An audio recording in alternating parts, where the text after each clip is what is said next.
Welcome to Security Nation, the podcast that connects everyone in the electronic security and life safety industry. We bring on security pros to discuss the latest industry happenings, new technology, best practices, and work together with our peers to be the ever-present voice in an ever-changing industry. Today is a special episode where we will actually be interviewing different candidates for the Associate Director position on ESA's Board of Directors. So today's guests, we have Kirk MacDowell, who's the chairman of our Link Committee. We have Dean Belisle, who is a candidate, Jason Lutz, Joseph Monachino, and Alex Nitterhouse. So I'd like to thank you all for coming on the podcast today. And since we have a lot more guests than usual, we're just going to jump right in. I'd like to start by asking some questions directly to Kirk so he can provide details about the election, what makes it a little unique, and important dates and details that are important for ESA members who will be voting on these candidates. So to jump right in, Kirk, as Link's chairman, can you tell our listeners about the details of this particular election and what it means for ESA members? Sure. Thanks, Hannah, and thanks, Security Nation. So this is an exciting time at ESA. We have a contested election this year, 2023. And a lot of times people hear the word contested election and they think that's bad. You know, there's a fight. It's not. We're among friends here. But the reality is we have more candidates than we have positions open. So we have one associate position open on the board of directors. And we have 4 people running for that. Jason Lutz is the incumbent. He's running again, joined by this esteemed group of Joseph, Alex, and Dean.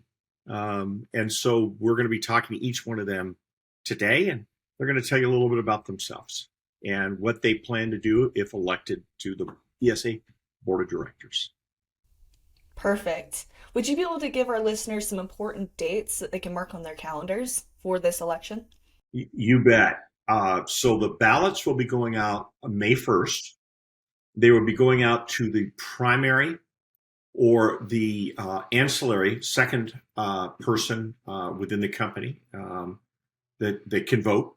One of those 2 people can vote for an associate member.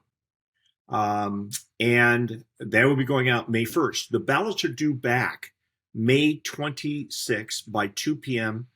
Central Daylight Time. They're going to be going out May 1st, coming back May 26th, and it's the primary or alternate voting member of the association who can vote. So we're excited about that. I do want to, if it's okay with you, I do want to thank the Link Committee because they are absolutely great to work with. They are all type A personalities, which makes it great for me because I just get out of the way. Stu Forsheimer, Joe Colosimo, Ann Ferguson, Mark Hellenberg, and of course, John Loud. So that makes up the Link Committee. And we've been working really, really hard to bring in these great people to run for office. Link Committee has really 3 duties. Number 1 is to identify and then recruit and then review and vet the candidates. So the candidates presented to you today have been vetted. They are all worthy. They're members of good standing at ESA, and we're excited for them to run for this office. Fantastic. Would you be able to explain a little bit about the role of an associate director on ESA's board of directors? Sure. Well, who's ever elected will be the last date I forgot will be June 5th, and that's at ESX. I know everyone will be there. The role of an associate director is to represent the best and all interests of the alarm industry from an associate member position. We have to wear multiple hats in life and in companies, but in this instance, when you're elected as an associate member director, you take off your hat from your existing company and you put on the hats of all of your peers, and you represent those interests and the interests of associate members to the Alarm Association. ESA is honored to have very, very active associate members in our association. And this is why it's vitally important that this person that's elected represents the interests of all the associate members. Great. So before we go into interviewing each candidate, I'd just like to ask you, Kirk, how do you feel about the candidates that we have and what they bring to the table for ESA members? Well, I know each one of them personally. And the ones that I have met recently, I've done a lot more research on them, and they're just stellar individuals, really, really good people. I think they will represent the industry really well, and they're going to represent me well, since I'm theoretically more of an associate member than I am a dealer integrator, used to be one. But I am very, very pumped about these individuals and excited about them running. You can't go wrong. As a matter of fact, as I said yesterday when we did a podcast, when we did the same thing for the integrator member dealers, I'm going to have to really do some soul searching to see who I'm going to vote for, because all of these individuals are very qualified. Fantastic. So I think from here, I'm going to kind of hand the mic to you, Kirk, to interview each candidate. Well, great. We're going to make this short and sweet. And Joe, I'm going to start with you. So if you go off mute. So Joe, tell the listeners and Security Nation a little bit about your background in the industry.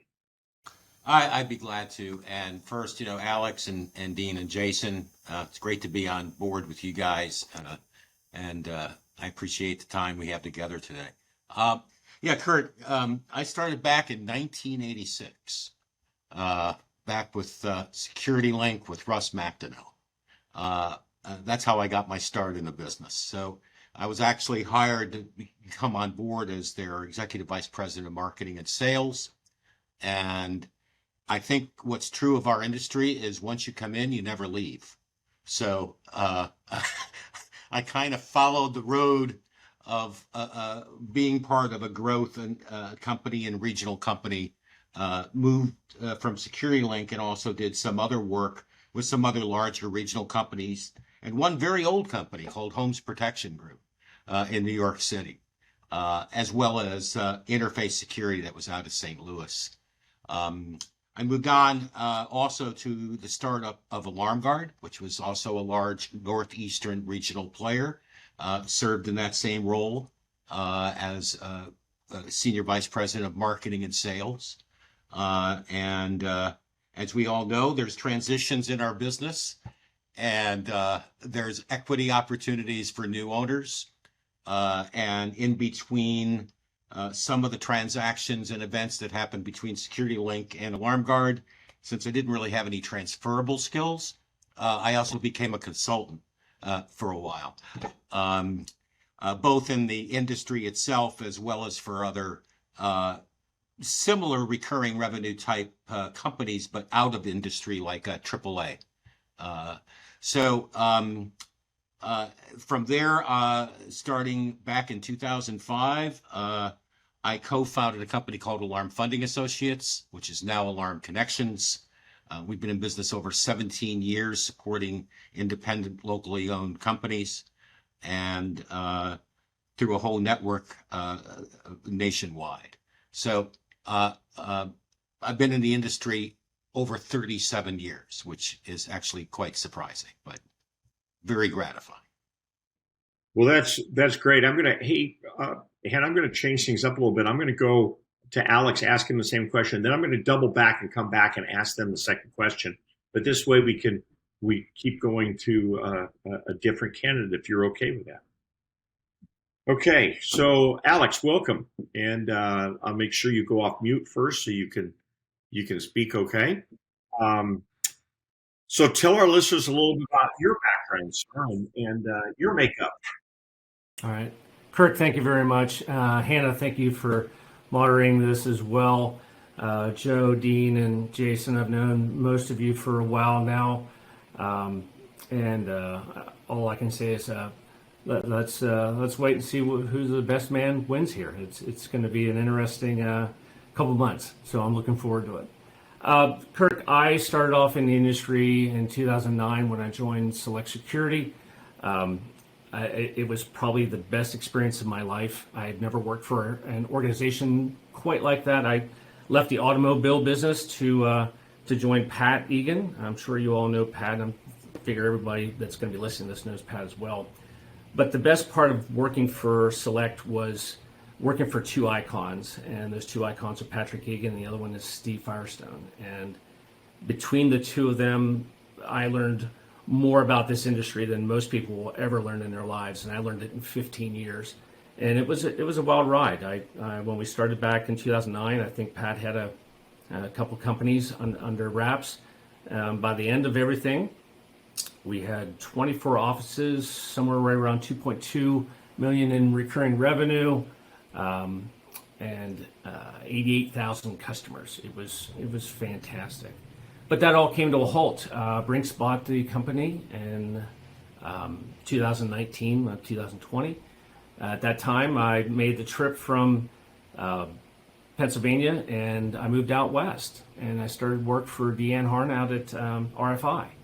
And I had a short stint there and moved to ADT Commercial, where I think I learned a lot as well. We had that company is in its infancy. Most people don't believe that. ADT Residential and Small Business, yeah, they've been around for forever, but the commercial side of the business is relatively new, and I think they got a good grasp on what they're doing. And I keep following ADT, and I'm anxious to see what happens. But yeah, this industry has been great to me. I love it. Pat called me late December of last year and said, "Hey, do you want to join Egan Security Group?" And I, just like him, I hung my shingle out there and said, "Hey, let's do this. Let's see what we can do to help these companies in this industry and see and help them grow." Well, that's pretty much me. Great. Hey, thanks, Alex. So, Jason, tell us a little bit about you, sir.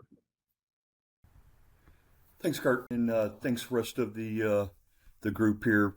Like has been mentioned before, I'm running with some pretty amazing people. I've known Dean for a long time, both as a customer and as a fellow employee and now friendly competitor. And I've had the opportunity to work with Alex and Pat for a long time, and worked with Joe and his organization. Got to spend some time on Capitol Hill with Joe just recently, and of course with Kirk.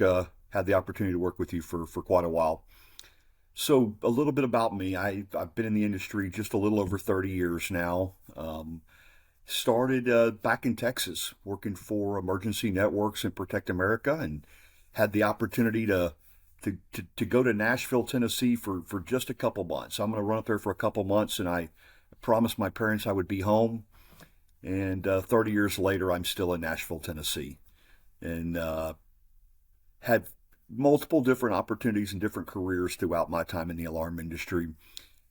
Sold my company in 2001. Had always been a customer of Demco, and when I sold my company, I realized very quickly that all my friends were alarm geeks, and I found myself hanging out at trade shows or going to the local ADI and drinking coffee every day. And ran into a good friend of mine, Ben Cornett, one day, and Ben talked me into coming to work for him over to Demco, and very quickly acquired by Honeywell.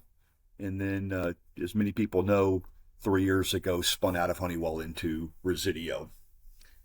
In that time at Honeywell, I've been very fortunate to have a lot of different jobs, both regional jobs.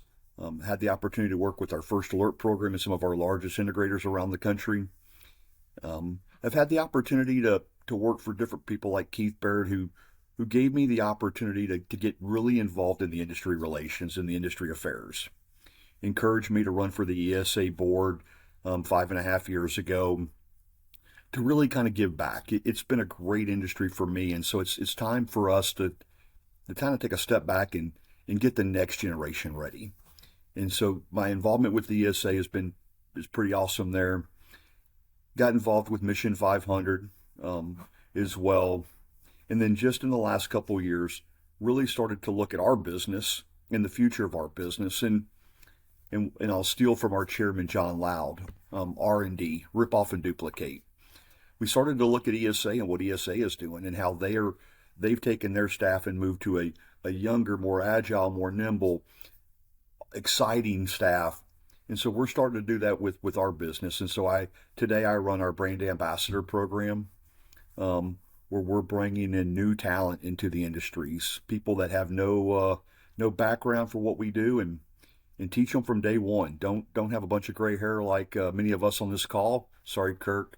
And trying to get newer, different people into our industry. So it's been pretty exciting over the last couple of years, and that's a little bit about me. Well, thanks, Jason. Very, very much appreciate it. And Dean, let's hear from you, my friend.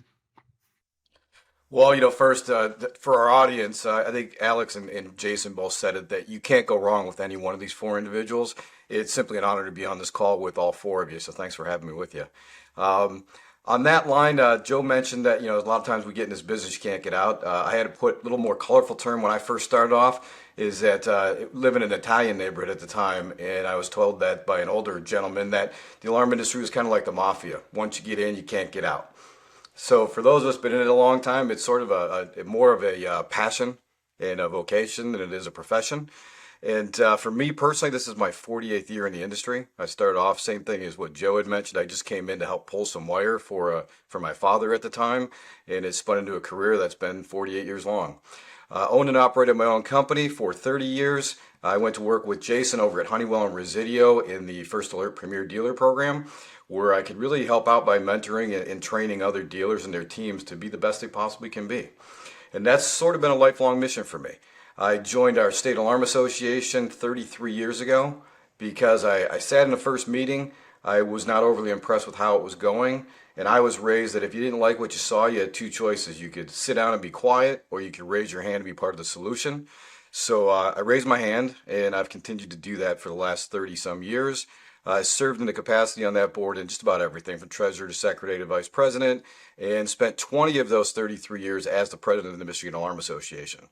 Very active with SEAC and the false alarm ordinances across the country as well. And in my current position, I'm with DMP, and I'm their national sales trainer, so I spend most of my days with our dealers, helping them become the best they can be. So I like mentoring, I love our industry, and I'm here to help in any way I can. Hey, thank you, Dean. Now I'm going to go to our second question, and what I'm going to ask of each of you is to try to keep your answer on this one down to about 45 seconds. So I'm telling you that now because Joe, I'm coming to you first. So you're prepared and succinct. So what do you plan on bringing to the table if elected to the ESA board of directors? I'll give you 55 seconds. Thanks, Kurt. So let me tell you what I think I do bring, and that is really why I co-founded Alarm Connections back in 2005. And that is, I strongly believe, in our commitment as a company, strongly believe in the local independent alarm companies.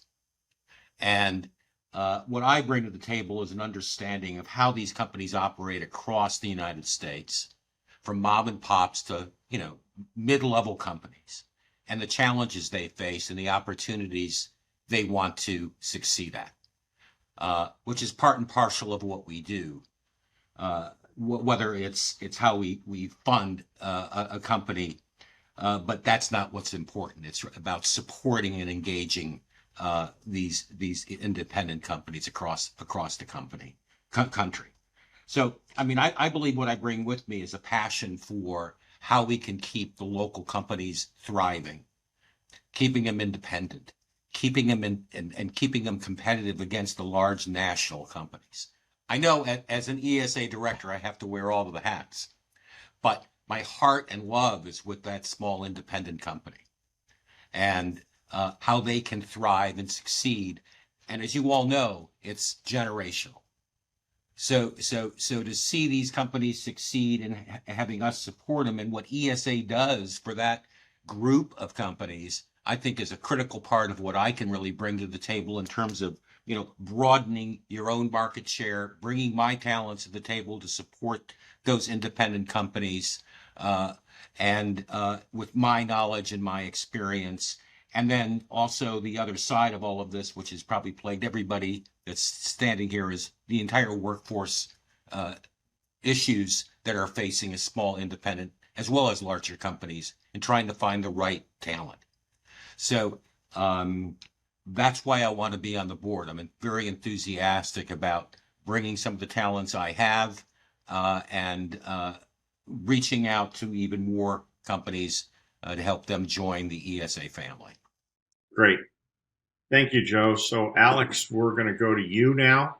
And the question is, if elected, what do you plan on bringing to the table to the ESA Board of Directors as an associate member, if elected? Well, I'd like to bring a large pepperoni pizza, but I'm not sure that that's exactly what you're asking for. It's been a while since I had one back east. I'm looking forward to my next trip to have one because California doesn't know how to make a good pizza, I can tell you that. Dean, I know you understand what I'm talking about. It's a good question, Kirk.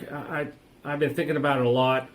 My idea of what I can do is I want to help dealers in our industry grow and understand their value. I mean, that's been paramount. That's why I joined Pat, and that's why we're doing what we're doing. I think as an experienced professional in our industry, I understand the challenges that dealers face in navigating this competitive market that we're in. And it's competitive for a couple of different reasons. It's not, it's competitive in that the big players out there dominate almost every single time, and the smaller companies struggle with trying to figure out how to navigate those waters. It is a competitive market, and there's some unscrupulous vendors out there too. And trying to make a profit in our industry with this landscape that we got is constantly changing. And I know I can bring the knowledge that I've had over the past 15 years to help these smaller companies navigate those waters, figure out who they should be working with from a vendor, what they should be paying, who are the right vendors that are in the industry. And I believe that working closely together, I can help them develop the strategies and solutions that not only help dealers grow their business, but I want to help them understand their business and their value proposition in the market. This collaboration that I call, the business that we're in today, it's important that they understand what they need to do to move forward. We've got some new players coming into this industry, young professionals, not just people that have been from the industry, but we've got new players from private equity coming in now today. And we've got search fund people coming in today that are really going to change the landscape. Pie Barker and all those other ones out there that are doing these massive acquisitions. What does that mean to the industry? I know I have smaller dealers asking me all the time, hey, what's the value of my company? How can I grow? What are the next steps I make? How do I hire? How do I train? That's paramount of what I've been doing for the last 15 years, and I can help them figure that out. And that's what I really want to do. I just want to help dealers.